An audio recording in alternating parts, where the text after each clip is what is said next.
Well, hot sauce spilled some transmission fluid. We're gonna have to get that cleaned up. We're gonna get it in the garage and get things finished up on this thing.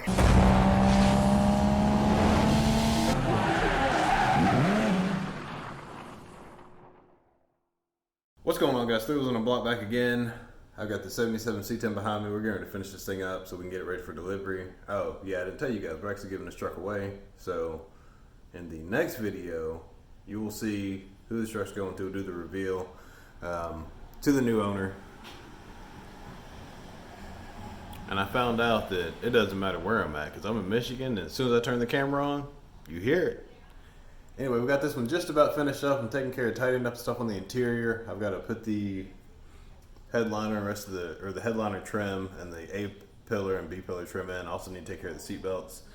We got to take care of spark plug wires and spark plugs under the hood. And I have a transmission leak where I put in that chrome dipstick because that's the only one I could find. And you know, chrome don't get you home apparently because it just leaks like crazy. Oh yeah, the valve covers, yeah, they're leaking too.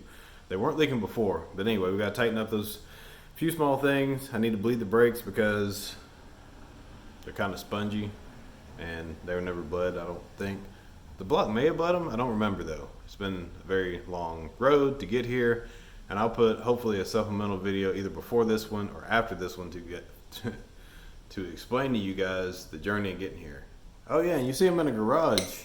So Mrs. Three Wheels, aka Mrs. Where We Are, hooked this up with this VRBO.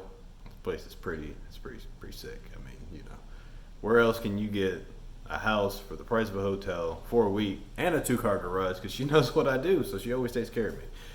Anyway, I'm gonna quit yakking and get to work. We gotta get this thing wrapped up. I got like 48 hours before delivery, so you know how we do. All right, so the last bit to tidy up on here, you see the glass is clean. I can clean and clear. I can see myself. One thing I don't think I mentioned is this mirror is brand new, but unfortunately it had a crack in it. So the company's sending me a new set, but they're not going to be here in time for delivery. And I couldn't get a forwarded address to where we're at, so you know, I'll ship these up. And I think I've got to ship up the actual vent window seals as well, because I had new vent window seals. I think they're sitting in the shop actually. So I'll send those up because they don't look bad, but they are starting to split a little bit. And the rest of the new rubber is here. I just hadn't installed it yet.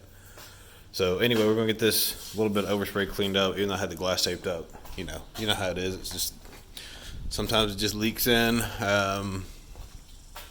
Probably need to get a little bit of steel wool, polish up this aluminum, and I got a little bit of cleanup to do here. New door panels are on. I say new to the truck. These were the door panels off the 82 model work truck. I just took some of the Rust-Oleum nutmeg and freshened them up a little bit. This is an original door handle. That's an original door handle there.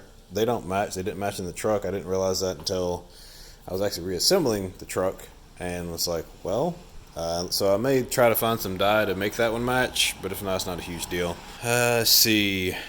I repainted the steering column, just got it black again, repainted that black. This dash pad, I'll just go ahead and tell you, you can see I was painting here. I had everything taped up.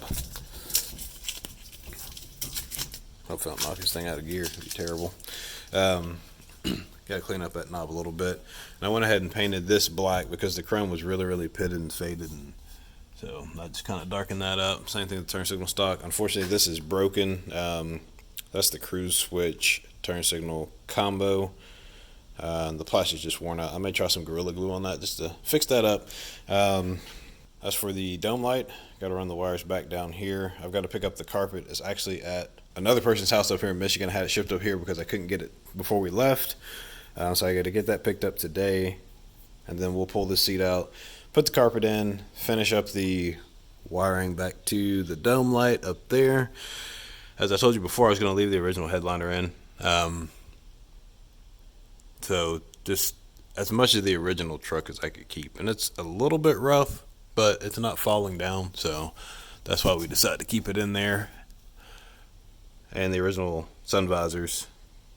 And, this bench seat, which is going to get a cover over it. The steering wheel wrap was on the steering wheel, so I'm just going to leave it. Kind of adds a nice period correct flair to the truck. The radio does work. I got to dig the knobs out, so I did find both knobs. I thought I'd lost one side of the knobs at some point in time, but I did find both of those. So this dash pad, as I said before, is absolutely amazing. This is an original from another truck. I got it from a guy in Knoxville that he bought this dash pad for his 80 or 81, and the dash pad's changed between the 70s and 80s. So I was able to pick this up for a really good deal, because these are super expensive and it would have not been in the budget at all. It just wouldn't have been. So thank you. I'll insert his name here because I'm having a brain fart because I've been extremely busy and not a whole lot of sleep, but we're almost done. So yeah, dash pad is, I mean, it's flawless, which is pretty impressive. You guys know these square body trucks. I mean, you don't find dash pads like this. Yeah, I swapped out the Silverado bezel for the Cheyenne bezel. This particular Cheyenne is not an AC truck, so I swapped that out, and you can see there, very nice piece. This was much cleaner than the one that was actually on the dash, so that's the other reason I swapped it out. We got the glove box latch repaired. I've got to repair the hinge at the bottom, so I've got some hinges that I'm actually going to take care of doing a little quick repair on that. And then I've got to put in the rest of the trim and the seat belts, all the plastic trims out. I pulled that out because I didn't want it to get, actually I pulled it out to repaint it because it was all faded in different colors just from age. So I think that wraps up as far as what needs to be done on the interior and under the engine. And you can see I've got my parts laid out here, back here in the bed. Pardon my cooler there. And my trash, but yeah, these are the parts that are going to be going back inside. Got them all laid out. Those are spark plug wires, interior parts there. This is the garnish trim that goes along the bottom where the floor carpet goes in. So I'll need to clean these up before they go back in. Auto Custom Carpets came through for me last minute. Probably made in the USA. Not only just made here, employee owned and operated. So these guys, I believe they're located in Alabama if I'm not mistaken. So they were able to hook me up with carpet for the truck. They were able to hook me up with carpet for the truck. So this is the saddle brown carpet we'll be putting in there. Pulled it out last night so it could lay out.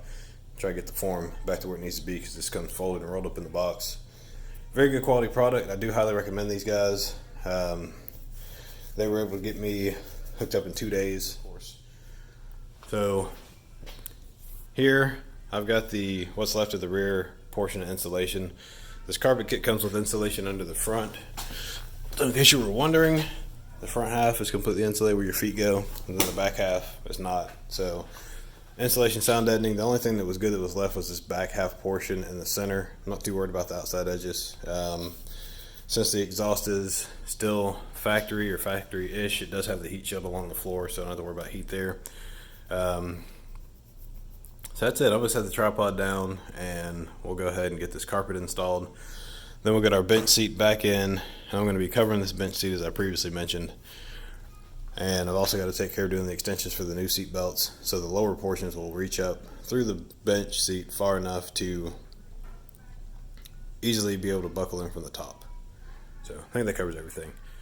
I call this truck Hot Sauce because it's red. I think its name really should be Perseverance because it has been a journey to get to where we're at.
got the carpet laid in here. I'm going to go ahead and get my holes in for the seat and the dimmer switch, and then I'll get the seat mounted first, and then I'm going to do the trimming and install the garnish molding on the sides.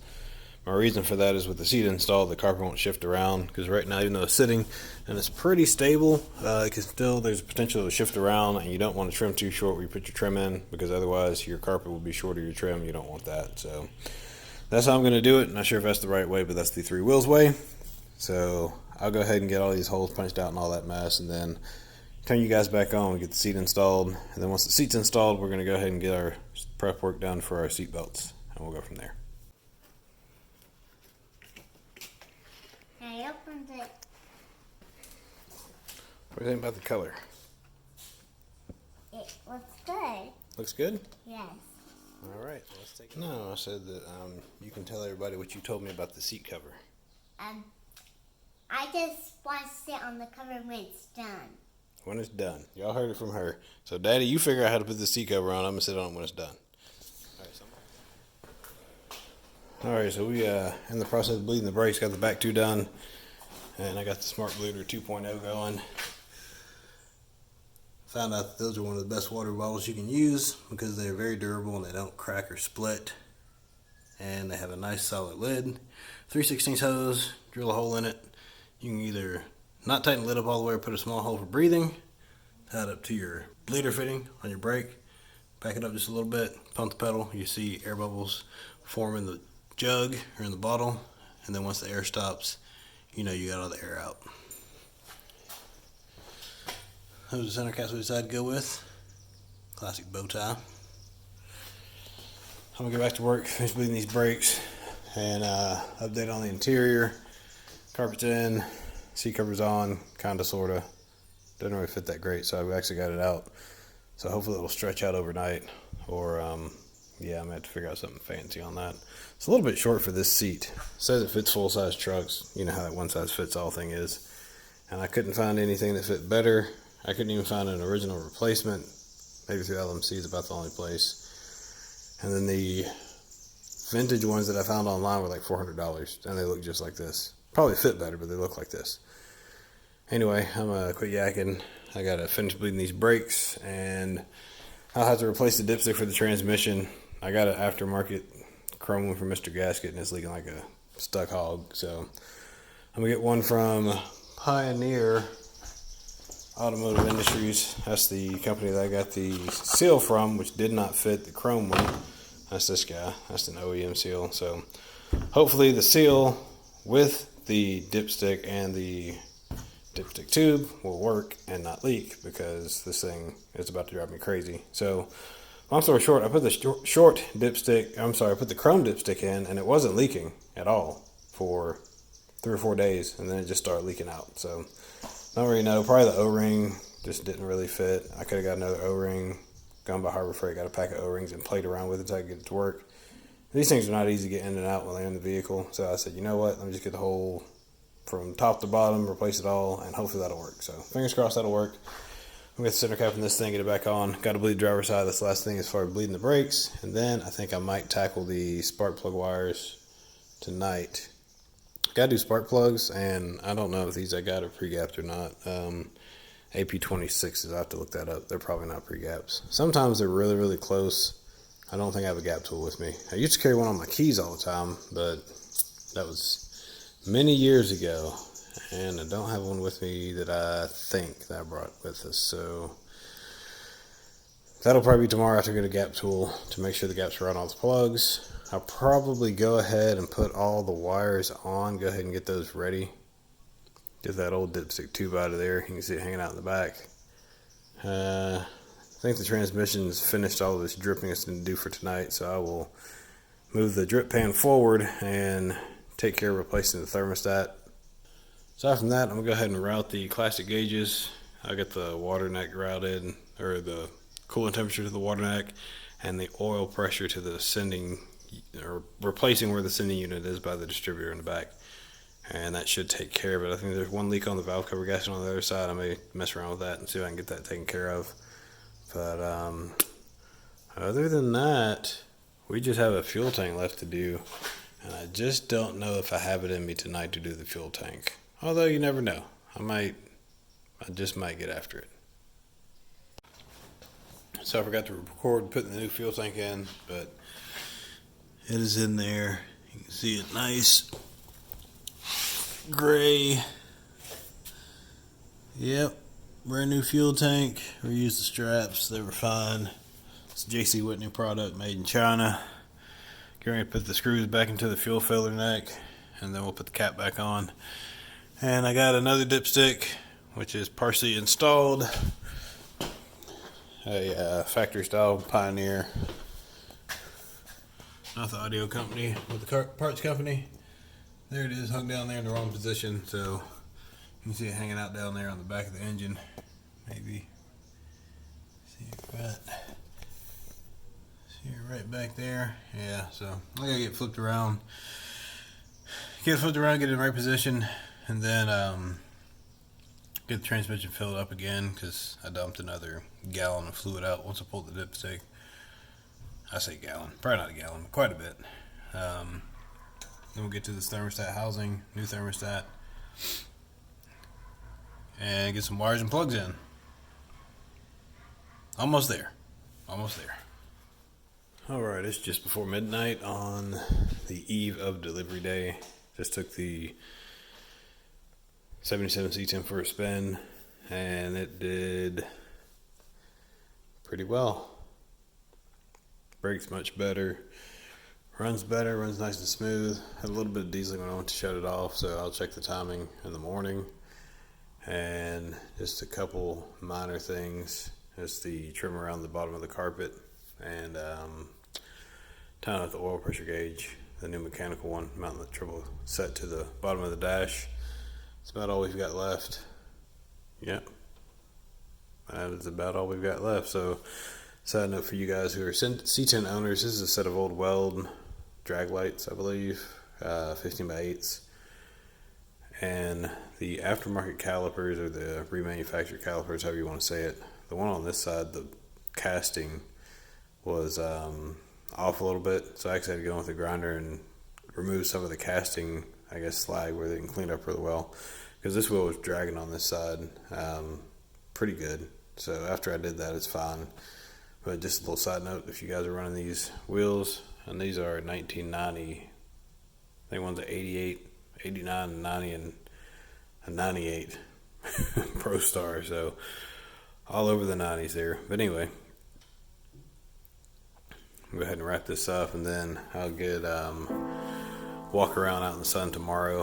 Did a little bit of polishing tonight, got a little bit more to do in the morning on a couple little spots, and then I'll get a full walk around.